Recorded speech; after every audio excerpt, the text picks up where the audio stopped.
Batang na-failed ng 1,000 beses, ano kaya ang nangyari? Para malaman ang buong kwento, panoorin at tapusin ang video na ito. Kung bago ka pa lang sa channel na ito, mag-subscribe na at i-click ang bell icon para ma-notify ka at updated lagi sa mga videos. Ang kwentong ito ay tungkol sa isang batang lalaki mula sa Henryville, Indiana. Noong 1895, nang siya ay 6 na taong gulang, ay pumanaw ang kanyang ama. Ang kanyang ina ay kailangang magsimulang magtrabaho sa isang tomato cannery. Dahil dito, siya ang naiwan upang ipagluto at alagaan ng kanyang mga kapatid. Ganon kahirap ang buhay sa kanya sa murang edad nito. At dahil sa mahirap na sitwasyong kanyang kinakaharap, kinakailangan niya magtrabaho bilang isang farmhand sa edad na 10 taon. Noong siya ay nasa ika-6 na baitang, siya ay naging school dropout at iniwan ang kanyang tahanan. Nagsimula siya magtrabaho bilang isang pintor ng mga karwahe ng kabayo. Noong siya ay 16 na taon, pineke niya ang kanyang edad upang magpalista sa US Army. Dahil dito, siya ay pinarusahan at pagkatapos ng 1 taon, siya ay na-discharge naman. Nagsimula siyang magtrabaho bilang isang manggagawa sa riles habang nag-aaral ng abogasya sa kalapit na universidad hanggang sa masira ang kanyang karir dahil sa pakikipag-away nito sa eskwelahan. Napilitan siyang bumalik sa kanyang ina at nakakuha ng trabaho bilang taga-benta ng life insurances. Di tumagal, natanggal din siya sa trabaho dahil sa hindi pagsunod sa mga order, ngunit hindi pa rin ito sumuko.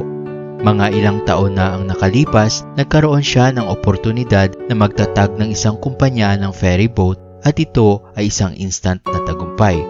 Noong tumagal, ginastos niya ang lahat ng kita at ipon niya dito at kanyang ginamit upang makapagtayo ulit ng isang chemical lamp manufacturing company. Ngunit di rin ito tumagal at nalugi dahil sa kakompetensya niya na mas mahusay pa sa kanyang kumpanya.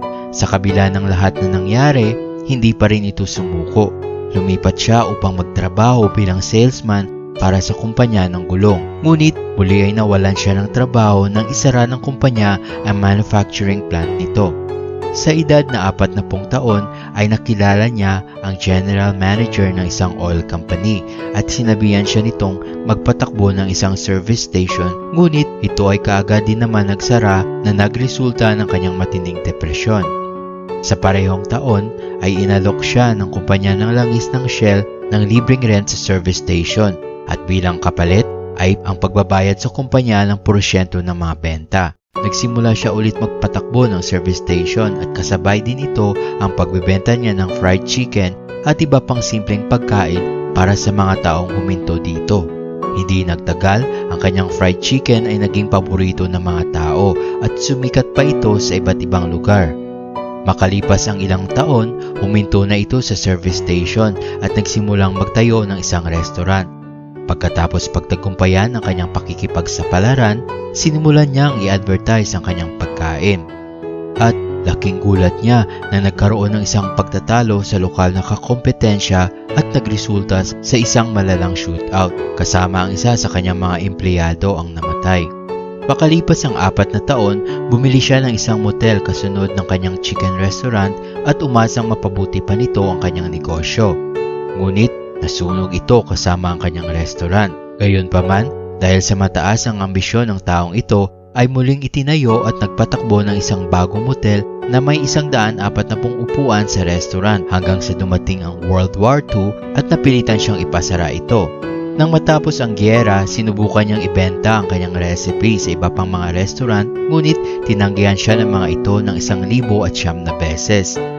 Sa wakas, noong 1952 ay nabenta niya ang kanyang recipe na Kentucky Fried Chicken sa kauna-unahang pagkakataon sa operator ng isa sa pinakamalaking restaurant ng lungsod. Mabilis itong pumatok at ang resulta, maraming iba pang mga restaurant ay nag-franchise din ng konsepto at pinayaran siya ng 4 na sentimo bawat manok. Subalit, ang magagandang pangyayari na ito ay di rin tumagal dahil sa interstate highway, nabawasan ang kanyang customer sa restaurant kaya ito ay kanyang binenta at naiwan lamang sa kanya ang $105 kada buwan mula sa Social Security. Dahil siya ay may pangarap, itinuloy niya ang konsepto ng franchising ng kanyang recipe na manok sa buong bansa. Naglakbay siya sa US at naganap ng angkop na restaurant. Nagbukas siya ng bagong restaurant at isang punong tanggapan ng kumpanya noong 1959. Madalas natutulog siya sa likod ng kanyang kotse. Bumibisita siya sa mga restaurant, ino-offer na lutuin ang kanyang manok. Kapag ito ay nagustuhan ng may-ari, nakikipag-negotiate siya ng franchising rights. Noong 1965 sa edad na 75, siya ay nagsisimula pa lang. Pagkatapos ng ilang taong rejection, failures at misfortunes, ang Colonel Sanders franchise approach ay naging matagumpay. Tinawag itong KFC, ang isa sa mga fast food chain na nag-expand globally. Nagbukas pa ito ng mga outlets sa Canada, UK, Mexico at Jamaica sa kalagitnaan ng 1960. Ang Colonel ang nanatiling simbolo ng kumpanya pagkatapos itong maibenta. Naglalakbay siya ng higit sa 400,000 kilometro sa isang taon para bisitahin ang KFC restaurant at makapagbigay ng kasiyahan sa mga customer sa buong mundo. Sa edad na 70, si Colonel Sanders ay pumanaw. Sa oras na iyon, mayroong humigit kumulang na 6,000 mga lokasyon ng KFC sa 48 iba't ibang mga bansa.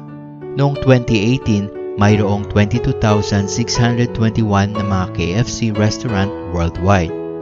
Hanggang dito na lang ang kwento. Kung ikaw ay overwhelmed sa rejection o na-discouraged dahil sa failure, laging alalahanin ang istorya sa buhay ni Colonel Sanders. Naging 6th grade dropout, tinanggal sa iba't ibang trabaho, nasira ang karir at nakaranas ng matinding depresyon, nasunugan noong World War II. Gayunpaman, siya ay naging tanyag na cook na tagalika ng fast food chain sa buong mundo. Higit sa lahat, mahusay ang kanyang kwentong tagumpay. Sa kabila ng libo-libong rejections at misfortunes, ang dedikasyon at pagsisikap ang naging daan para mapagtagumpayan niya ito kahit siya ay may edad na. Ano kayang aral ang meron sa kwento? Ikaw, ilang beses mo na bang maranasan ma-failed o ma-reject? Nakailang try ka din bago mapagtagumpayan ito? Pakilagay na lang sa comment section sa baba. Kung nagustuhan mo ang mga ganitong kwento, like, comment, share, subscribe, and don't forget to click the bell icon para ma-notify ka sa next video ko. Thanks for watching and I will see you on my next video.